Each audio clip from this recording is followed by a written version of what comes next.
Let's talk this morning about discouragement. It's raining.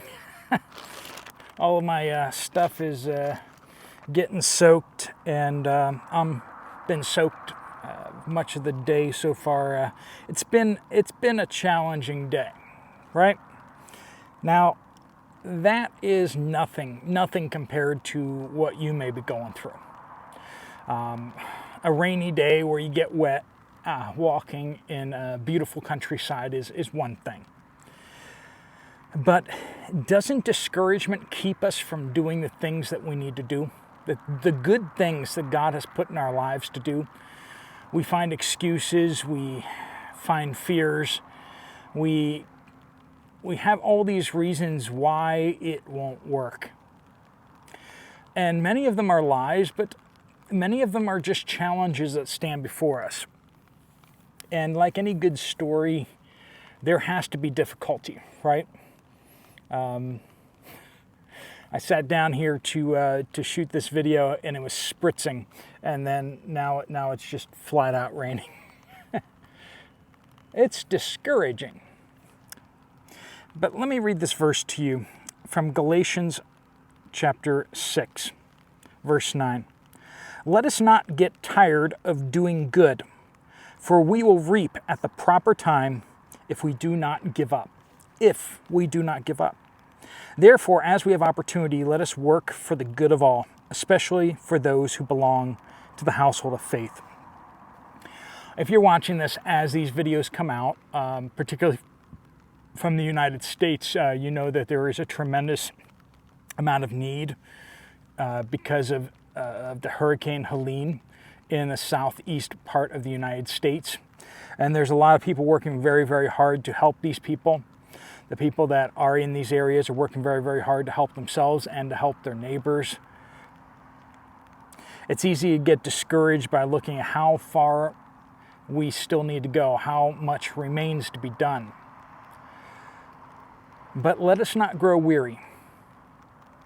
And it doesn't mean don't get tired, right? It's talking about this, getting to the point where you just say, I give up. Because that's what it says. It's not about getting tired of doing good. We shouldn't do that. It's that we shouldn't give up. It's that we shouldn't give up doing good, right? That's what he's really talking about. It's not about how we feel. It's not about how difficult things have gotten. It's not about experiencing the truth of how difficult things are. Some people always want to be the sunny side of everything, and got some of those people on the trail here in the Camino. Hiking the Camino, we, there's some people who are always, super excited. No matter how difficult things are getting, they are super excited, and they want everyone to know around them how super excited they are, which is, that's a blessing, and it can get really annoying too.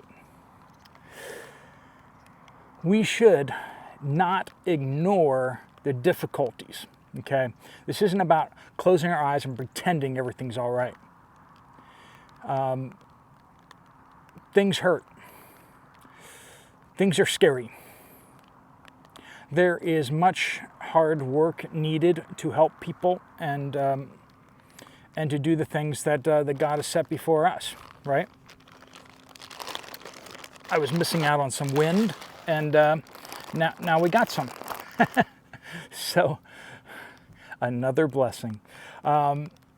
It's funny. It took me a while today, but I was going through a good bit of today, and I then started asking myself, we're going through a lot of open country without any tree cover. If the sun was out, the sun was out all day beating down on us, that would have been a challenge. And it's interesting that the challenge that I was looking at was actually mitigating another challenge. If things are that complicated, even from our earthly human perspective, I wonder how complicated and how wonderful the musings of God are. The thoughts of God are so deep and his ways are so beyond us. I mean, even I can't see, even in human understanding, things very well. And you know what I'm talking about. You ever get a little out of perspective and you talk to someone else and they help right your perspective. They help you refocus and realize that, yeah, you're blowing this out of proportion, or you're not taking the whole situation into account. We all do that. We all find it hard, even in human understanding, to understand humanly the situations that we have before us. How much more so when we talk about the ways of God. The ways of God are deep and unfathomable. Some things we learn in this lifetime, but many things we won't understand until we get to the next lifetime.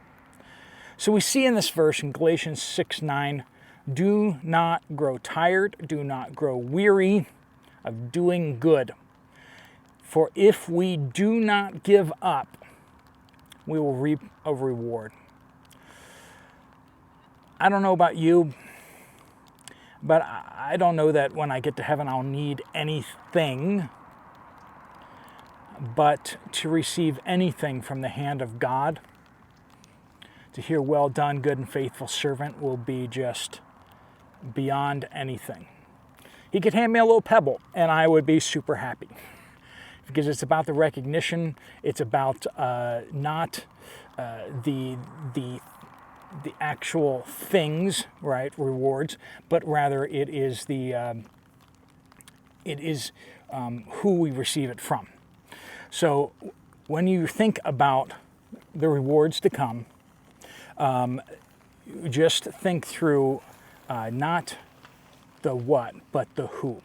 And this is literally as far away from everyone as I could possibly get. But I don't know. Funny things in the world. But with that, let's not grow discouraged. Let's not grow weary of doing good. I don't know what good God has put before you today to do, but I challenge you to go ahead and do that. And even if it becomes difficult and challenging, to pursue it anyway. All right, friends, thanks so much for joining with me again today. Let others know what your thoughts, if you see other things in this passage that you'd like to share with others, to be a blessing to others. Thanks so much for being here. I will see you guys again later at the next Poplar Bible Studies.